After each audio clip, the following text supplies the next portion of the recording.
The sterile smell of Sterling Oaks Medical Center always got to me. It was a clean smell, sure, but it felt final, like the end of the line. Finch sat across from me, his face a mask of professional sympathy. He'd been my doctor for years, a guy I trusted. But the way he cleared his throat, the way his eyes wouldn't quite meet mine, told me this wasn't a routine checkup. "Eleanor," he started, his voice low. "The tests came back." He paused, and my heart did this weird little flip-flop. "It's not good news." My mind went blank. I saw Robert's face, his easy smile, the way he always made me laugh. We were supposed to have more time. So much more time. We just bought that place upstate, the one with a lake.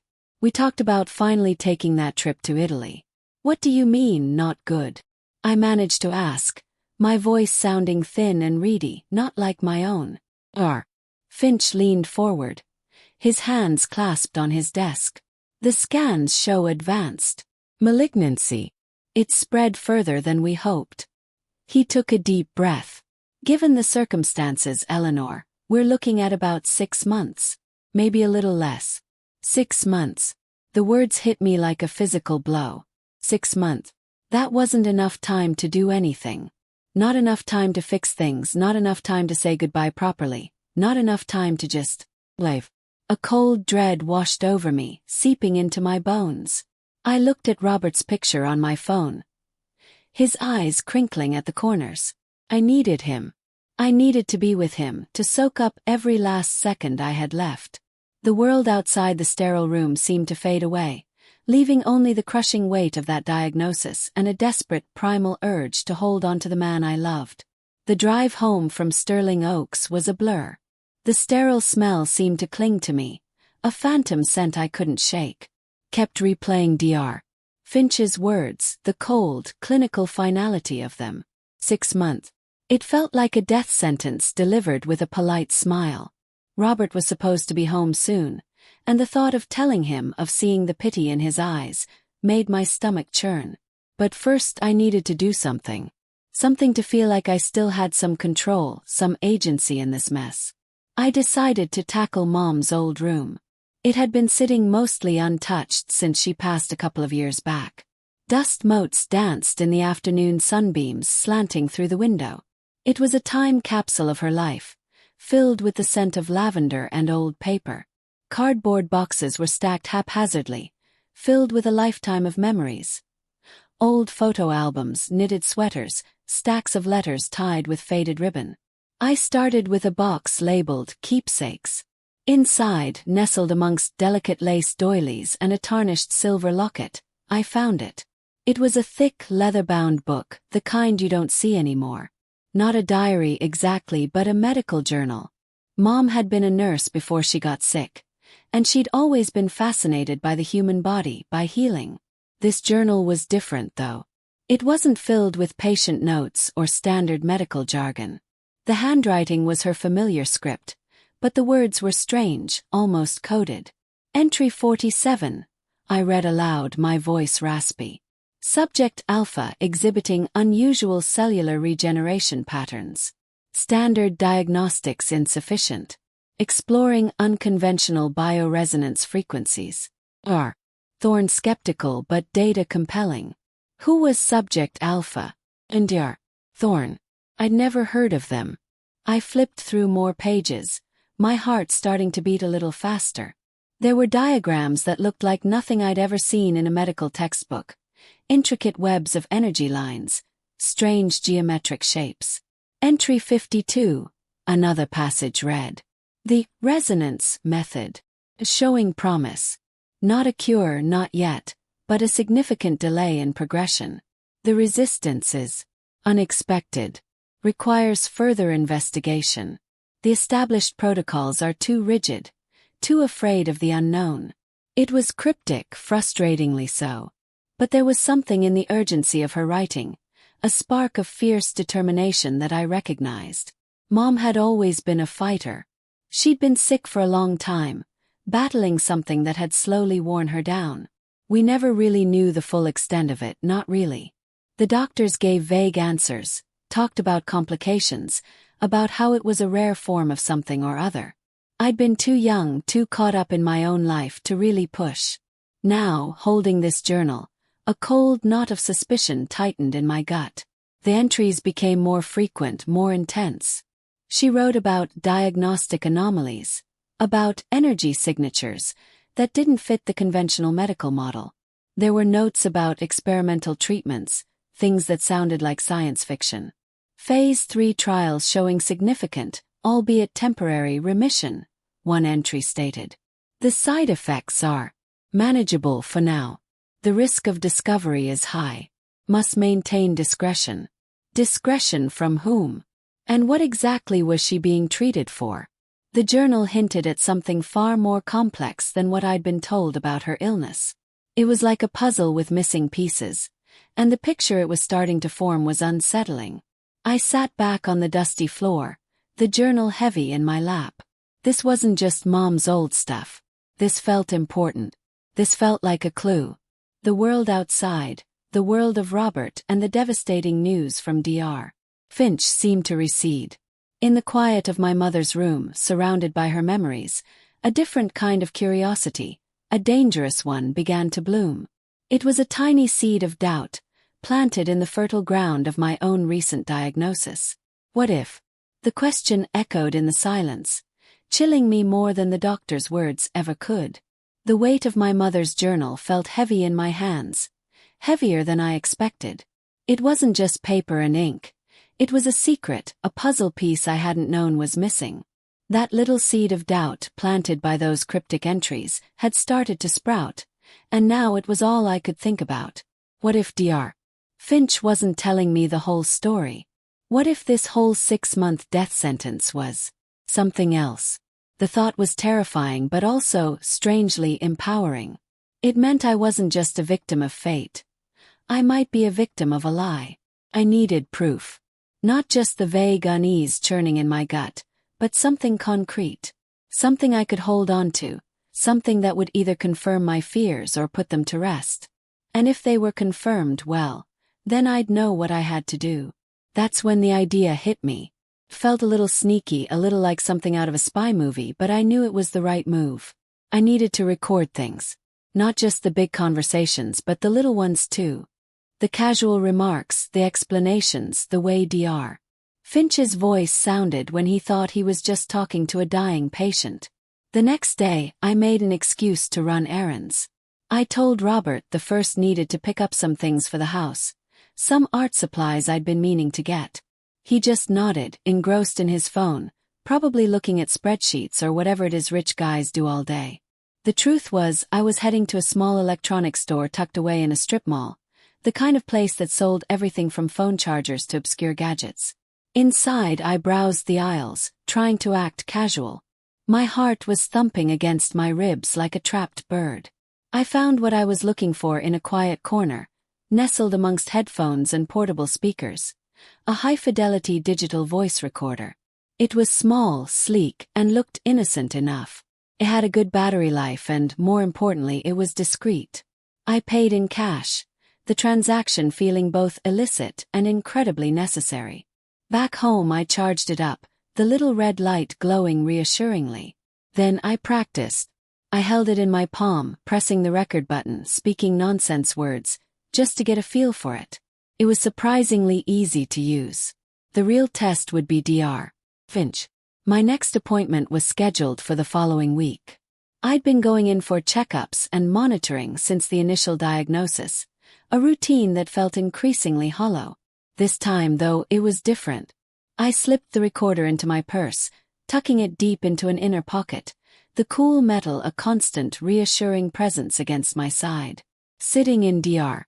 Finch's sterile office at Sterling Oaks Medical Center, the familiar scent of antiseptics suddenly felt charged with a new tension. He went through the usual spiel, asking about my symptoms, my pain levels, my mood. I answered vaguely, keeping my voice even, my eyes locked on his.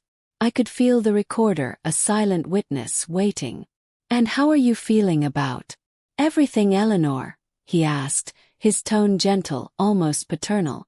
It was the perfect opening. "I'm trying to be brave, doctor," I said, my voice a little shaky, just enough to sound convincing. But it's hard. Keep thinking. Maybe there's something else. Something we missed. He shifted in his chair. Eleanor, we've been over this. The scans are clear. The progression is as expected. But what if it's not? I pressed, my gaze unwavering. What if there's another way? My mother's journal. It mentioned things. He cleared his throat, a familiar nervous habit. Your mother's journal, Eleanor, was written a long time ago, and it dealt with experimental theories. We're dealing with established medical science here. I didn't push it further. Not yet. I just let him talk, letting the recorder capture every word, every hesitation, every carefully chosen phrase. Later that week, I did the same with Robert. He was talking about his work, about a big deal he was closing, when I casually brought up the cost of my treatments. It must be adding up, Robert, I said, trying to sound concerned about our finances. All these visits, the medications. He waved a dismissive hand. Don't you worry about a thing, honey. That's what insurance is for. And besides, he added, leaning over to kiss my forehead, his touch feeling strangely detached, your health is the most important investment.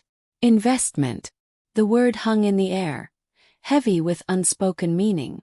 I felt a chill creep up my spine, a cold certainty solidifying within me. This little device, hidden away in my purse, was my only hope. It was my weapon. And I was just getting started. The next few days were a tightrope walk. Every conversation felt loaded, every casual remark a potential trap. I'd replay the recordings in my car, parked down a quiet street, the tiny digital voice recorder a constant companion. Finch's voice, usually so smooth and reassuring, now sounded. When I'd pressed him about my mother's journal, he'd coughed, cleared his throat, and quickly steered the conversation back to my current treatment plan. It was a brush-off, pure and simple. He'd said, experimental theories. Like it was just a quaint hobby of my mom's, but the way he'd said it, the slight hesitation, felt like he was trying too hard to dismiss it. Then there was Robert. He'd always been a bit vague about the money side of things, but now it was amplified. When I'd brought up the cost of my treatments, his response felt rehearsed. Don't you worry about a thing, honey. That's what insurance is for. He'd said it with that easy smile of his, but his eyes, they didn't quite meet mine. And the word, investment. It landed like a lead weight in my gut. He wasn't talking about my health, he was talking about a balance sheet. It was like I was an asset, not his wife. I'd gone back to Sterling Oak's oncology department for another monitoring session. Finch was all business, rattling off numbers and percentages that meant nothing to me. He talked about my response to therapy, but it felt hollow, like he was reading from a script. The cellular regeneration is, well, it's holding steady, he'd said, looking at a chart. Remarkable, really, given the initial prognosis. I'd felt a cold dread creep up my spine. Holding steady. Remarkable. Those weren't words you'd use for someone who had 6 months left to live. They were words for someone who was being managed, not someone who was dying. So, you're saying, I'm not getting worse? I'd asked, trying to keep my voice even, the recorder tucked deep in my purse. He'd blinked, a flicker of surprise crossing his face before he smoothed it over. The treatment is effective, Eleanor. It's doing its job. But the 6 months. That was definite, right? Pushed my heart pounding. Finch had shifted in his chair, avoiding my gaze. Prognoses are always estimates, Eleanor. We aim for the most accurate assessment, but individual responses can vary. It was a classic sidestep. He hadn't denied it, but he hadn't confirmed it either. He just danced around it. The recording captured the slight rasp in his voice, the almost imperceptible pause before he spoke. It was all there on the little device. Later that day, Robert was on the phone, pacing the living room of our Vance residence, Oak Brook Estate. He was talking about money, about loans, about needing to secure the assets. He kept mentioning my situation, framing it as a reason for his financial maneuvering. "It's all about protecting Eleanor," he'd said, his voice loud enough for me to hear clearly from the kitchen. "Her medical bills are astronomical. I have to make sure everything is in place for her no matter what." Protecting me. Or protecting himself. The way he said it, it sounded like he was justifying something, building a case. I felt a wave of nausea wash over me. This wasn't about love or commitment. It was about money. My supposed death sentence was a financial lifeline for him. The recorder, still in my purse, felt like a lifeline for me. The inconsistencies, the evasiveness, the sheer financial focus. It was all starting to paint a very ugly picture.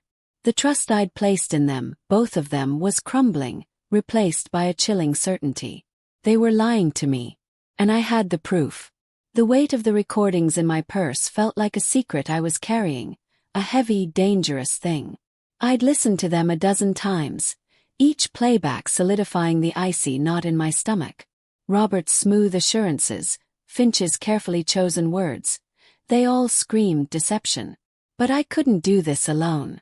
I needed someone to talk to, someone who wouldn't just nod and tell me I was imagining things.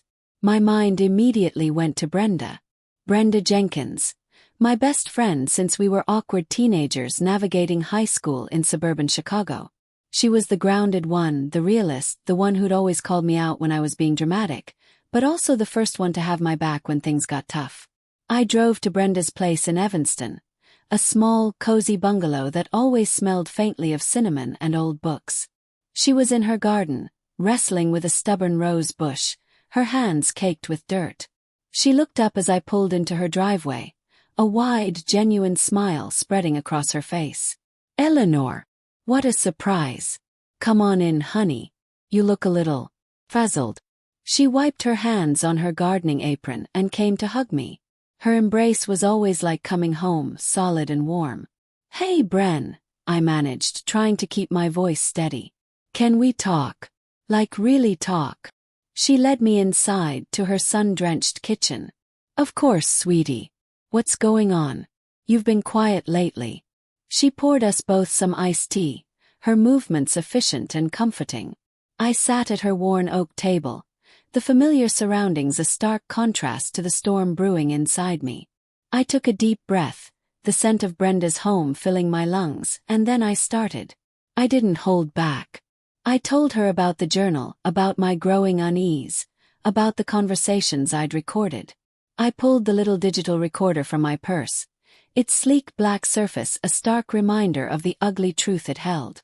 "I think they're lying to me, Bren," I said, my voice barely a whisper. "Both Robert and Dr. Finch.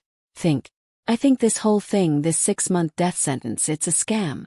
Brenda listened intently, her brow furrowed, her usual cheerful demeanor replaced by a serious concern. She didn't interrupt, just let me pour it all out, the fear, the confusion, the gut-wrenching suspicion. When I finally finished, the silence in the kitchen felt heavy. She reached across the table and took my hand, her grip firm. "Eleanor, that's a lot. But listen to me. You're not crazy. Your gut feeling is usually spot on. Remember that time with the contractor for the house renovation? You knew he was ripping us off before I did." I nodded, a flicker of hope igniting within me.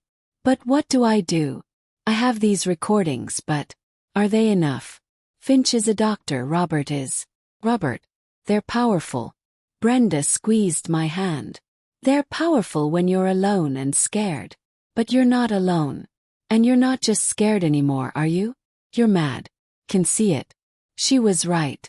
The fear was still there, a cold undercurrent, but anger was starting to bubble up, a righteous fury. "I'm so angry, Bren," I admitted, the words catching in my throat. "And I'm scared of what they might do if they know I know." "They won't know unless we're careless," Brenda said, her voice firm and practical. "These recordings, they're a start. Really good start. But we need more. We need to be smart about this. What else did your mother's journal say? Anything about Finch or anyone connected to him?" I shook my head. "Not directly. Vague stuff about experimental treatments and doctors who were too eager to please." I thought it was just her being paranoid back then. Maybe she wasn't, Brenda mused, her eyes scanning the room as if looking for answers in the air. Okay, here's what we do. You keep recording. Every conversation, every appointment. Don't let them see you're on to them. Act like you're just accepting your fate, but be sharp. I'll help you. I can research Finch, his practice, his finances. See if there's anything shady going on. And I'll be your sounding board. You can call me any time, day or night. She looked at me, her gaze unwavering. We're going to get to the bottom of this, Eleanor. You deserve the truth. And they're going to pay. Her words were a balm to my frayed nerves, a promise of solidarity in the face of overwhelming odds. I felt a surge of strength, a renewed determination. With Brenda by my side, maybe, just maybe, I could win this. Brenda's words were like a lifeline. Okay, Eleanor. We do this smart. No more playing the victim. We gotta be the hunters. The anger that had been simmering inside me finally boiled over. Felt good, powerful even. I left Brenda's place with a plan, a renewed sense of purpose, and that little high-fidelity digital voice recorder tucked securely in my purse. My mind was racing, not with fear anymore but with strategy. The next few days felt like I was back in high school, planning a prank.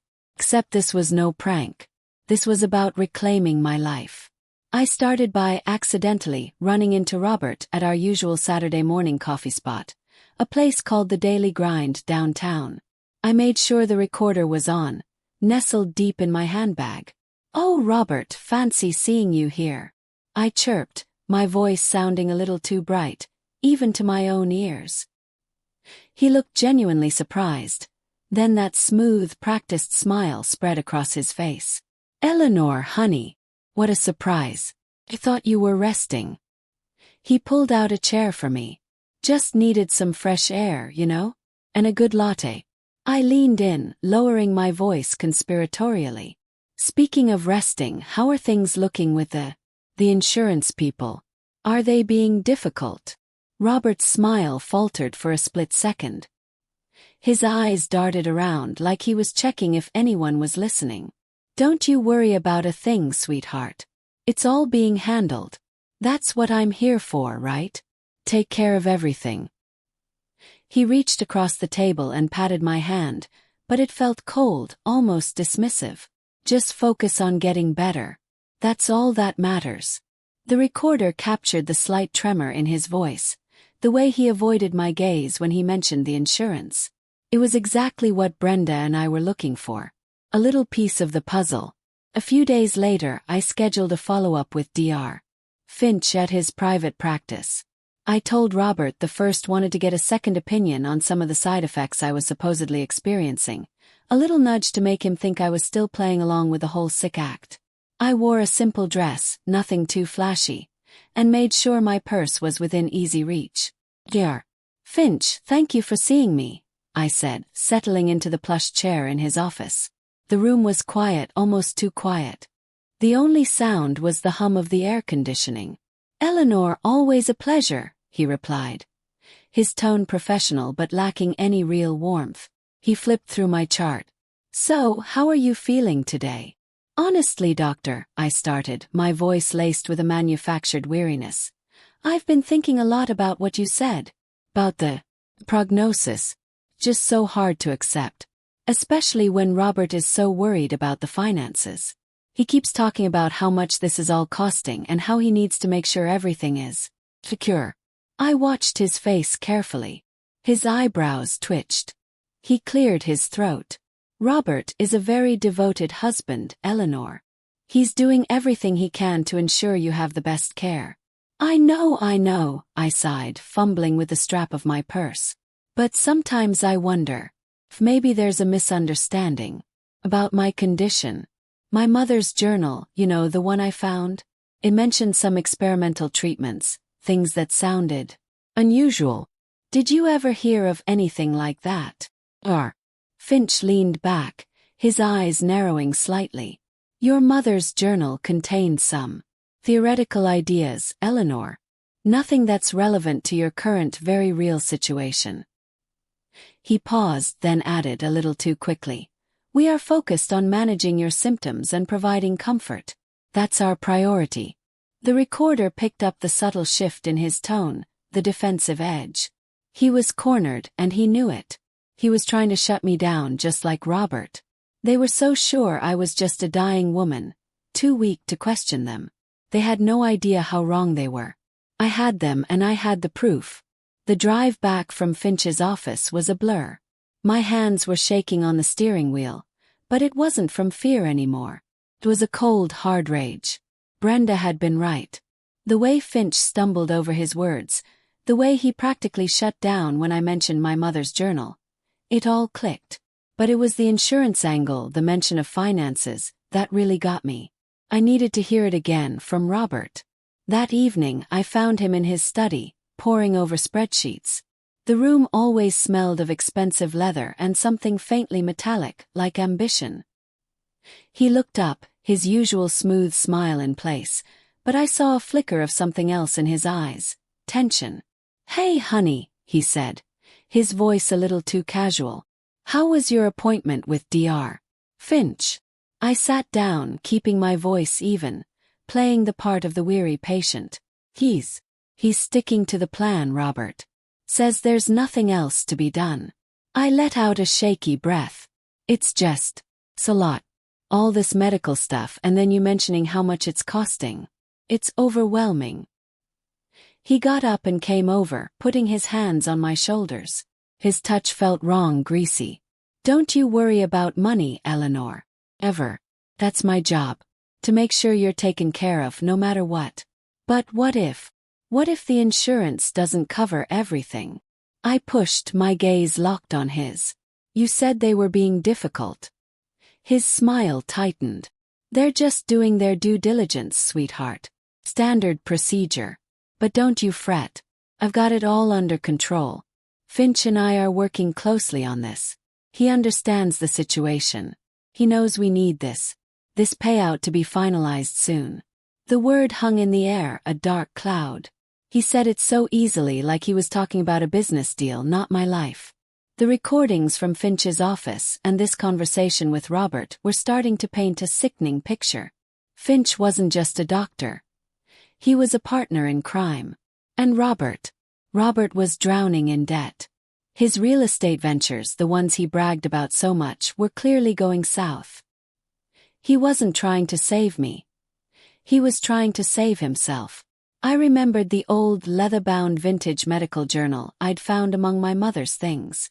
Her entries about experimental treatments had seemed so far-fetched then, but now they felt like a roadmap. She'd been onto something, hadn't she? She'd suspected this kind of deception. Robert continued, oblivious to the storm brewing inside me. "Look, the important thing is that you're comfortable. That you have everything you need. We're going to get through this, Eleanor.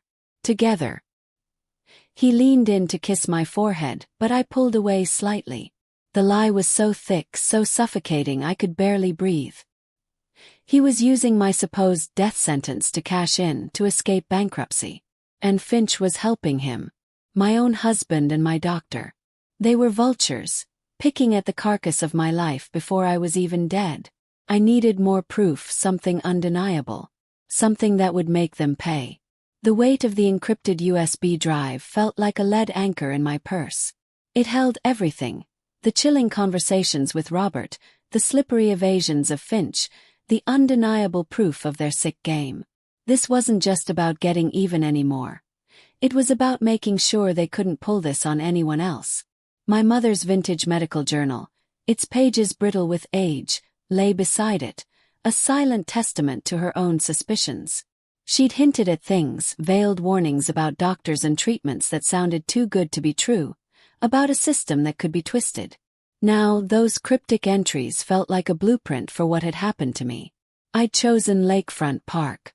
It felt neutral, open, a place where secrets could be whispered without being immediately swallowed by walls. The wind whipped off the lake, biting at my cheeks, but I barely noticed. My focus was entirely on the man I was waiting for. Detective Miles Corbin. Brenda had made the connection, a friend of a friend who knew someone on the force. Corbin. He was supposed to be no nonsense, a guy who cut through the crap. That's exactly what I needed. He arrived a few minutes later, a solid presence in a practical dark coat. He looked tired, but his eyes were sharp, scanning the area before settling on me. "Eleanor?" he asked, his voice gravelly. "Detective Corbin," I said, standing up. My voice was steadier than I expected. "Thank you for meeting me."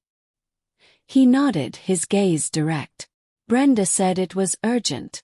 What's going on?" I didn't waste time with pleasantries. I pulled the USB drive from my purse. "I have proof. Proof that my husband, Robert, and my doctor, Alastair Finch, have been lying to me about my health." Corbin's eyebrows lifted slightly, but he didn't dismiss me. He took the drive. "Lying how?" "They faked my diagnosis," I explained, the words tumbling out raw and furious. "They told me I had 6 months to live. It's all a scam." They have ter a insurance payout. Robert's drowning in debt, and fin is helping him. He listened intently, his expression unreadable. I handed him my mother's journal. And this belonged to my mother. She had suspicions about similar practices years ago. I think it is connected. Corbin took the journal, his fingers brushing the war letter. He opened it, flipping through the pages, his eyes scanning the faded ink. He looked from the journal to me, a flicker of something, understanding, perhaps, or davening suspicion, crossing his face. Audio recordings, I continued. My voice ticked. On that drive. Conversations I had with Robert and Finn. They damning. They admit it, in their own twisted way. They think I'm just a sick, dying woman. They have no idea I've been fighting back. He held the USB drive, turning it over in his hand. "This is a serious accusation, Eleanor." "I know," he said, meeting his gaze. "That's why I brought it to you. I need you to look at this. To believe me. They've taken everything from me, detective. My health, my future. They're trying to steal my life, even from the grave. But I'm not dead yet. And I'm not going down without a fight." The wind howled, mirroring the storm raging inside me. This was it. The first step towards making them pay.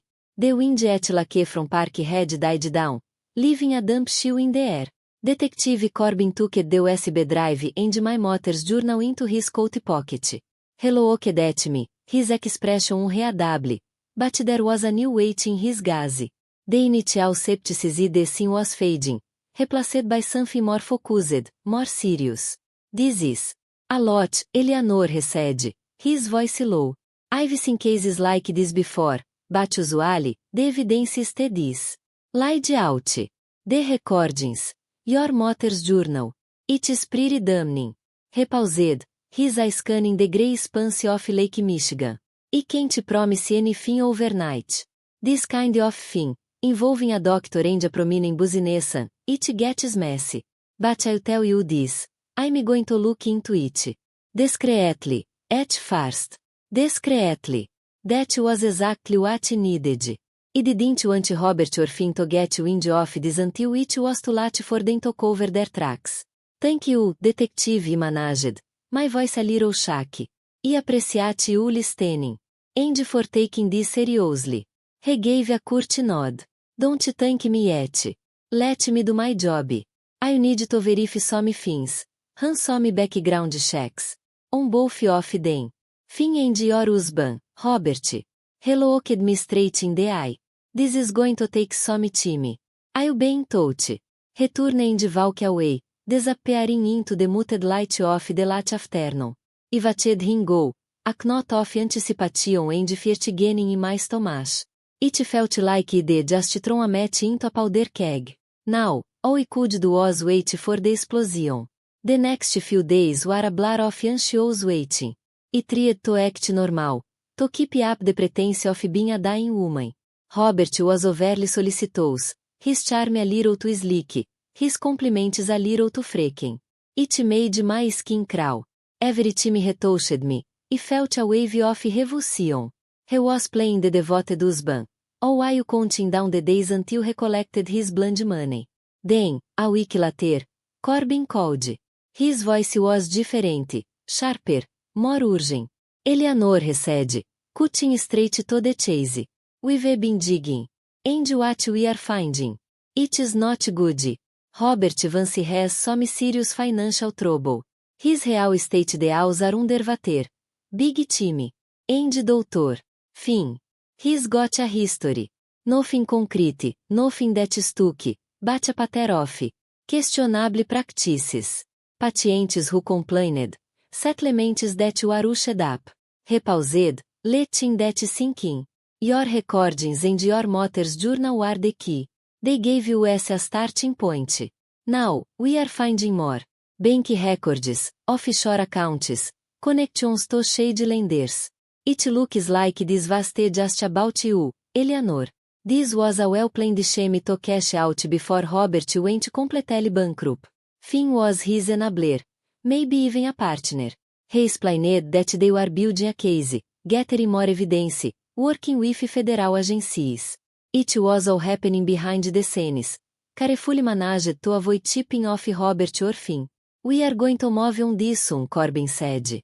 But it is crucial that you stay safe. Don't confront them. Let us handle this. I hung up the phone, my hands trembling, but not from fear.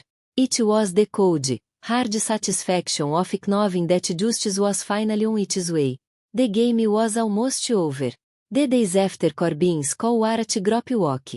I was still playing the part of the frail woman, grateful for Robert's every fake concern, every hollow compliment compemp. But inside, a fire was building. Corbin's key investigation was a Lifeline, but he knew, deep down, that the wheels of justice sometimes turned too slowly, especially when powerful people are involved. Robert and Finn had connections, money, the ability to make problems disappear. He needed something more. Something that could not be swept under the rug. Brenda and met at a little dinner on the north side, the kind with red vinyl boats and coffee that tasted like it had been brewed yesterday. There was thick with the smell of fried onions and desperation. Brenda slid into the booth opposite me, her face etched with worry, but her eyes were sharp. She'd be my rock through all this, a constant, steady presence in the storm. Corbin's making progress, he told her, stirring my lukewarm coffee. He's found some serious dirt on Robert's finances and Finn's past. But it's all behind the scenes. I don't trust it to be enough. Brenda nodded, her brow furrowed. I get it. You need this out in the open. You need people to what they did. Exactly, Said, leaning forward. And know who can make that happen. You remember that article about the pharmaceutical company cover-up? The one that blew up the whole scandal. Brenda's eyes lit up. Sarah Shane. From the Chronicle. The very same, he confirmed. A surge of adrenaline coursing through me. Brenda, she's relentless. She digs until she hits bedrock. If anyone can expose Robert and Finn for the monsters they are, it is her. But she can't just walk into her office. I need an introduction. Someone she trusts. Brenda was already pulling out her phone. Leave it to me, eu. I've got a friend who knows a guy who's worked with Sarah before. It might take a day or two, but I'll make the connection. A weight lifted off my shoulders. This felt like the right move, the bold move. It was a gamble, sure. Putting my story out there, making myself a public spectacle. But it was a necessary one. I'd played the sick patin long enough. Now, it was time to be the survivor, the one who fought back with everything she had. The next few days were a tense waiting game. I went through the motions at home, enduring Robert's suffocating care while Brenda worked her magic. Every time my phone buzzed, my heart leaped into my throat. Was it Corbin? Was it Brenda? Finally, Brenda called. Her voice was buzzing with excitement. Eu. It is happening. I got you an email address. Sarah Shane wants to meet. She's willing to hear you out. A wave of relief washed over me, so potent it made my knees weak. I pictured Sarah Shane's face, the determined set of her jaw I'd seen her outdoor photos. She was my best shot. My last resort. Where and when? I asked, my voice steadier than I expected. She suggested a coffee shop near her office, downtown. Tomorrow morning. 9 and sharp. She said to bring everything. Brenda paused, her tone softening. You ready for this, eu? I looked at my reflection in the darkened window. The woman staring back looked tired. But there was a new fire in her eyes. I was born ready, Brenda said. A green smile touching my lips. Let's go get our justice. The coffee shop was a hive of activity. The kind of place where people grabbed a quick beat and a caffeine fix before diving back into their bus lives. Sarah Shen, however, seemed to be in a world of her own. She sat across from me, her eyes, sharp and intelligent, taking every detail. Her notebook lay open, pen poised, ready to capture whatever had to say. She was younger than I expected, maybe late 20s. But there was a seasoned weariness in her gaze that spoke of long nights and told stories. So, Eleanor, she began. Her voice low and steady, cutting through the dinner chatter. Brenda told me you've got quite a story. Something about your husband and your doctor. I took a deep breath. The lukewarm coffee doing little to calm my nerves. It's more than a story, Sarah. It's a betrayal. A carefully planned shame. I slid the encrypted USB drive across the table. This has everything. Recordings made. My mother's journal, which I think is connected. Sarah picked up the drive, turning it over in her fingers. Detective Corbin gave us a heads up. Said you might be in touch. He's been digging too, apparently. Said he found some financial skeletons in Robert Vance's closet. Robert's in deep trouble, I confirmed. The world está sting like ash. His real estate deals are tanking. He's desperate. And Finn is his partner in this. They cooked up this whole terminal illusion charade to get a huge payout before Robert's empire crumbled. Sarah's pen started moving. A terminal illness. That's Eve. What kind of cancer were you supposedly battling? Stage 4 pancreatic, said. The lie is still feeling surreal even now. 6 months, they gave me. 6 months to live. All while Finn was prescribing me placebos and Robert was planning my funeral. And my estate. She scribbled furiously, her brow furrowed in concentration. And your mother's journal. What's in there? It's old, from years ago. She was sick too. But she wrote about Finn. About him pushing experimental treatments. About patients who didn't recover. She suspected something was wrong. But she could not prove it. I think he's been doing this for a long time. Sarah looked up from her notes, her gaze intense. So, Finn has a history of questionable practices. And Robert's drowning in debt. This is just about you, is it? This is a pattern. They reusing you, and probably others, to cover their tracks. Exactly, Said, feeling a surge of vindication. Corbin's looking into it, but he's moving slow. These guys have money and connections. They can make things disappear. I need this out in the open. I need the public to know what they are capable of. Sarah leaned back, a full expression on her face. The Chronicle has a reputation for digging deep. If what you're saying is true, this is big. Bigger than just a couple of crooked guys. This could expose a whole network. She tapped her pen against her chin. I need to corroborate everything, of course. Talk to Corbin, look into Vance's business records. Finn's patin files if he can get them. See if anyone else has come forward with similar stories. I've given you everything I have, he said, my voice firm. The recordings, the journal. Corbin's got more. You're the best chance I have to make them pay. Not just for what they did to me, but for what they've probably done to others. She nodded, her eyes meeting mine. I'll get to work. This is going to be easy. Robert Vance is a big name. Finn is a doctor. The LL have lawyers ready to shoot us down before we even start. Let them try, I said, a green smile touching my lips. I glanced down at my wrist, where a simple diamond pendant necklace lay against my skin. It was a gift from Robert, given to me years ago. Now, it felt like a mocking reminder of his false affection. I've been playing dead long enough. It's time to bring them to justice. Sarah Shane nodded, her expression determined. She was already on the sentence, and knew, with a certainty that settled deep in my bones, that she would stop until she had the whole rotten truth. The game was changing, and this team, it was playing by their rules. The air inside the Vance residence, Oak Brook State, felt thick, almost suffocating. It was the kind of opulent silence that screams trouble, the kind where every tick of the grandfather clock in the hall sounded like a gunshot.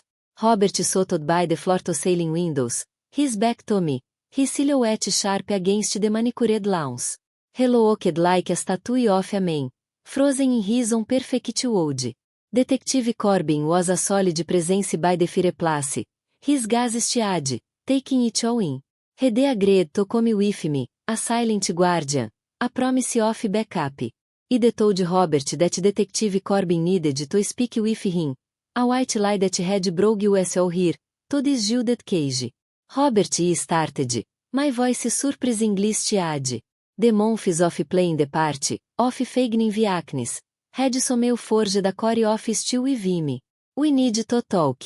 We really talk. Return, a practiced smile on his face, but his eyes were hard, like ships of ice. Eleanor, darling, I thought we were past all this. You're looking so much better. Doutor, Finn must be working miracles. I let out a short, sharp laugh. It was a sound barely recognized, laced with a bitterness that surprised even me. Miracles. No. Robert. Not miracles. Just a very elaborate, very profitable lie. Corbin cleared his throat, a subtle signal. It was time. I took a deep breath, the scent of expensive polish and Robert's expensive cologne filling my lungs. Detective Corbin is here because he's been looking into things. Things you and Doutor Finn have been very buzzing. Robert's smile faltered. A flicker of something, fear, crossed his face before he masked it again. I don't know what you're talking about, Eleanor. Corbin, I'm sure this is a misunderstanding. Is it, Robert? I stepped closer, my gaze locked on his. Is it a misunderstanding that you've been bleeding money for years? That your real estate empire is about to go belly up? Is it a misunderstanding that you and Finn cooked up this whole terminal illusion charade to cash in on my life insurance before everything collapsed? The ice in his eyes cracked. He took a step back, his hand going to his chest as if he'd been physically struck. That's insane. You're not well, Eleanor. You're confused. Ei! I pulled a small, slack prescription medication bottle from my pocket. It was one of Finn's. Not for pain, not for my supposed cancer, but something else entirely. Something to keep me docile. Because I have proof, Robert. Recordings. My mother's journal. Enough to show that this was just about money. It's been going on for years. Finn has a history, doesn't he? A history of pushing experimental treatments, of patients who didn't make it. My mother suspected him, long before he got sick. Corbin stepped forward, his presence commanding. Mr. Vance, your wife has provided us with substantial evidence. Evidence that points to a conspiracy to defraud insurance companies and, more importantly, to cause severe emotional distress and potentially endanger a patient's life. Robert's face contorted, the mask of charm shattering completely. This is a setup. You're both trying to ruin me. Eleanor, how could you? How could he? My voice rose, the years of suppressed rage finally finding outlet. How could, Robert? You watched me fade away. You planned my funeral while you was still breathing, all for a payout. You let me believe you was dying, and you sat there, playing the grieving husband, while you were just counting the money. Tears finally veiled, hot and stinging. But they were tears of fury, not sorrow. You're a monster. And Finn is your accomplice. Robert sputtered, his face turning a dangerous shade of red. You'll never get away with this. I'll fight you. I'll bury you in lawsuits. You can try, said. My voice low and steady again. But the truth is out. Corbin has the evidence. Sarah Shane at the Chronicle has the story. This is going to disappear under the rug like everything else you've tried to hide. I looked at the diamond pendant class ivory, a gift from him years ago, a symbol of his supposed love. Now, it felt like a nose. I've been playing dead for you, Robert. Now, you and Finn are going to face the consequences of being alive. The silence that followed was heavy, broken only by the distant of the state security system. A sound that suddenly felt like a ticking clock counting down to their ruin. The one of the city, a constant, low tune, felt different from inside the Daily Chronicle newsroom. It was a symphony of urgency, a chaotic ballet of reporters and editors, phones ringing off the hook, keyboards clacking like a thousand tiny hammers. This was Sarah's world, and right now, it was my world too. She called me earlier. Her voice ticked with a mix of excitement and exhaustion. Eleanor, it is happening. We are going to press. I sat near her desk, a small island in the sea of controlled chaos. Papers were spread everywhere, marked with red ink. I gligged passages screaming out their truth. Sarah, barely out of her twenties but with the gravitas of someone twice her age, was a whirlwind of focused energy. Her eyes, usually bright and inquisitive, were now sharp, laser focused on the screen in front of her. Words flying by at an impossible speed. This was it. The culmination of months of fear, of careful planning, of playing dead. Are you sure about this, Sarah? I asked. My voice barely a whisper above the din. It felt surreal, standing here, knowing that my deepest, most painful secrets were about to be laid bare for the entire world to see. She looked up, offering a quick, reassuring smile that didn't get her teary eyes. Eleanor, I've double-checked everything. The recordings, the financial records Corbin do Gap, even a few anonymous tipster emails that confirm Finn shade the links at Sterling Oaks. It's all there. The whole rotten shame. Your mother's journal entries about him. They retelling, but they fit perfectly. She gestured to a stack of printouts. We've got the receipts. The insurance payouts, the shell corporations Robert used to hide his losses, the dates of those experimental treatments that conveniently coincided with his financial davins. I nodded, a shiver running down my spine. It was a cold, hard truth, stripped bare for public consumption. No more whispers, no more polite lies. Just the unvarnished, ugly reality. And Robert. Finn. Corbin's got them. They're not going anywhere, Sarah said, her tone firm. The story breaks tomorrow morning. It is going to be front page, online and in print. We are not holding back. The public deserves to know what kind of people they are, what they did to you. She paused, her gaze softening. And what they will kill done to others. I thought of the prescription medication bottles in the cap, small, innocuous containers that held so much poison. They were proof, tangible reminders of the drugs Finn had pumped into me, meant to keep me compliant, to keep me from questioning. Now, those bottles, along with everything else, were part of a much larger narrative. It's a lot, I admitted, the words catching in my throat. To have it all out there. It is necessary, Sarah stated, her voice unwavering. You've been through hell, Eleanor. You deserve to have your story told. And honestly, people like Robert and Finn, they thrive in the shadows. Bringing this into the light. That's the only way to truly make them pay. She tapped her pen on a gligged section of a document. We've got quotes from former patients of Finn's. People who are too scared to speak up before. Your story gave them the courage. A wave of something aching to relief washed over me, mingled with a deep, profound sadness for the years lost, for the trust shattered. But beneath it all, a spark of defiance ignited. I had survived. I had fought back. And soon, everyone would know the truth. The city outside continued its relentless hidden, oblivious to the storm about to break. Here, in this buzzing newsroom, the first tremors of that storm were already been felt. My life, once que control existence, was about to become a headline. And for the first time in a long time, I felt a flicker of hope, a sense that justice, however brutal, was finally within reach. The city woke up to a bombshell. Sarah's story hit the front page of the Daily Chronicle like a ton of bricks. And it was just the paper. It was everywhere online, buzzing on social media, being talked about on every news channel. My story.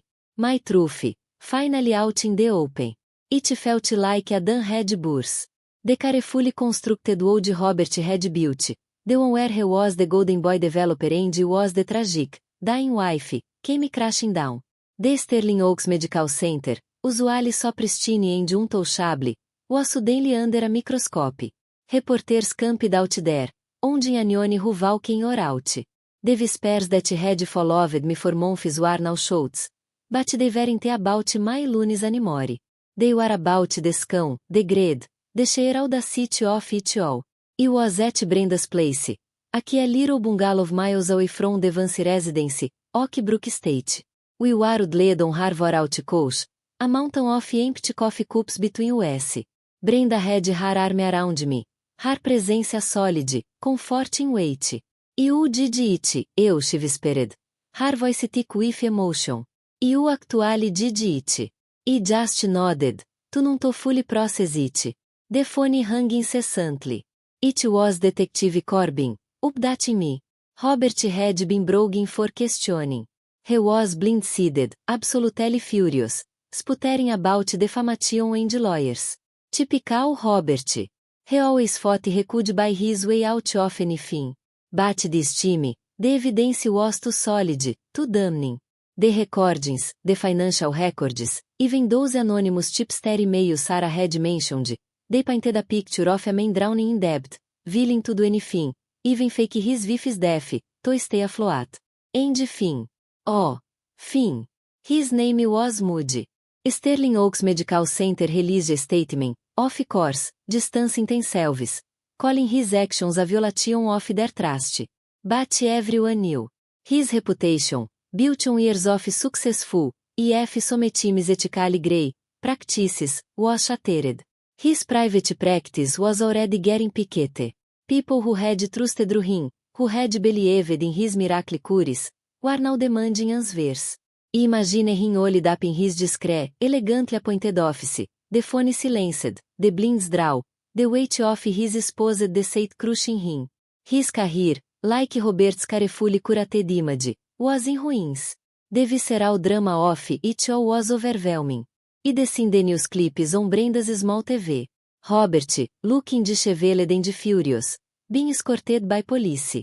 Finn, his face pale and drawn, avoiding the cameras. It was a stark contrast to the polished, powerful men they had been just days before. They were facing legal repercussions. And it was just the beginning. Fraud, conspiracy, endangerment, the charges were piling up. Brenda handed me a mug of tea. They rescind the medical board is going to revoke Finn's license. Permanently. Good, he said. The word a low gravel. It was enough, not really, for what they did put me through. For the months the sem pain believing was dying. For the fear, the pain, the sheer loneliness of it all. But it was a start. It was justice, of a sort. I thought about the prescription medication bottles in the cap. Those little plastic containers. So ordinary, yet holding so much poison. They were part of the evidence. Tangible proof of Finn's willingness to drug me into submission. Now, they were sitting in a secure evidence locker, waiting to be presented in court. They were a symbol of my fight, of how I deturned their weapons against them. The phone rang again. This time, it was Detective Corbin. Eleanor, he said, his voice calm but firm. Robert Lavier is trying to spin this, claiming your steel unstable, that you fabricated everything. They are going to try and discredit you. Mas Thomas Tigened. I knew they would. It was their last, desperate play. Let them try, he said, my voice stronger than I expected. They can't hide from the truth forever. And you have the recordings, detective. You have everything. We do, Corbin confirmed. And we have things cooperation now. He's singing like a canary. He's admitting everything. Trying to cut a deal. That was a twist at the anticipated. Finn, the mastermind, the doctor, cracking under pressure. It was almost poetic. He was throwing Robert under the bus to save his own skin. It didn't surprise me, not really. People like him, driven by ego and greed, always looked out for themselves first. The city was buzzing, and was at the center of it. My life, once so private, was now public domain. But as looked at Brenda, her face etched with concern but also with pride, I felt a strange sense of calm. The storm had broken, and had survived it. The damage was done, not to me, but to them. Robert and Finn were facing the consequences. Their carefully constructed wounds reduced to rubble. It was a visceral, brutal kind of victory. But it was mini. And it was just the beginning. The shock waves were still rippling, and knew there was more to come. But for the first time what felt like forever, it felt like it could breathe. The noise from the city was a distant now, a world away from the Keon of my own thoughts. It had been months since the story broke, since Sarah's article in the Daily Chronicle ripped open the carefully constructed lies Robert and Finn had built around me. Months since the world saw them for the frauds they were. I was the fragile, dying woman they painted anymore. Not even close. I was sitting on a park bench overlooking Lake Michigan. The wind whipped my hair around my face, carrying the salt scent of the lake. It was a crisp autumn day, the kind that felt full of promise. A stark contrast to the suffocating dread that had once defined my existence. Brenda sat beside me, her presence a warm, familiar comfort. We'd been through hell together, and now, we were just living. You know, Brenda said, her voice soft. I still can't believe it all. How they thought they could get away with it. I chuckled, a light, a eerie sound that still surprised me so many times. People get greedy, brain. And they think they are smarter than everyone else. They forget that the truth has a way of coming out, no matter how hard you try to bury it. The aftermath had been a whirlwind. Robert was facing serious jail time. His empire crumbling around him. Finn's medical license was gone. His reputation in tatters. He cooperated, of course, singing like a canary to save his own skin, implicating Robert even further. It was a mess, ugly unraveling, but it was necessary. It was justice. But the real change was just about their downfall. It was about what came after. My story, the raw, unfiltered truth of what they done, had resonated. It went viral, not just in the States, but across the globe. People were sharing it, talking about it, finding their own voices because it had found meaning. They started getting invited to speak at conferences, to share my experience. At first, it was terrifying. Standing in front of a room full of strangers, bearing my soul about the deception, the fear, the sheer betrayal. But with each speech, with each story heard from others who had faced similar injustices, a fire ignited within me. A purpose. It was just Eleanor Vance, the woman who was almost tricked into dying. It was Eleanor Vance, the advocate. The voice for those who had been silenced, manipulated, or dismissed by the very people meant to help them. I work with organizations pushing for better patient rights, for more transparency in healthcare, for doctors who held ethics above profit. It was a far cry from the key life they once known, but it was a life filled with meaning. There were moments, of course, when the memories would surface. A certain cell, a phrase overheard, a news report about a medical scandal. They bring a flicker of the old fear, a phantom ash. But they didn't consume me anymore. They were just reminders of how far they come. Detective Corbin had called a few weeks ago. He said the legal proceedings were wrapping up, that Robert's sentencing was imminent. He thanked me again, his voice gruff but laced with respect. He told me that my courage had made a real difference, not just in their case, but in how other similar cases were being handled. That meant more than any financial settlement or public apology. Sarah, the reporter who had so bravely published my story, had become a friend. We the grab coffee sometimes, and she did tell me about the next big exposé she was working on. She was a force of nature, and was grateful for her tenacity. I looked at Brenda, her smile warm and genuine. What are you thinking about? I asked. She squeezed my hand. Just how good this feels. You, Wes, being here, with no shadows hanging over Wes. I nodded, a profound sense of peace settling over me. The rage, the fear, the desperation. They had all served their purpose. They had fueled my fight. But now, there was just a quiet strength, a deep well of gratitude. I had taken back my life, piece by painstaking piece. I had exposed the rot, and in doing so, I had found a new kind of violence. The citizen was still there, but it was no longer a symphony of urgency. It was just life, unfolding, and I was finally, truly a part of it. My story wasn't just about survival. It was about thriving. And that, I knew, was the most powerful statement of all. That's it. If you like this video, share it with your friends and leave your like. Subscribe to the channel and activate the bell so you don't miss more videos like this.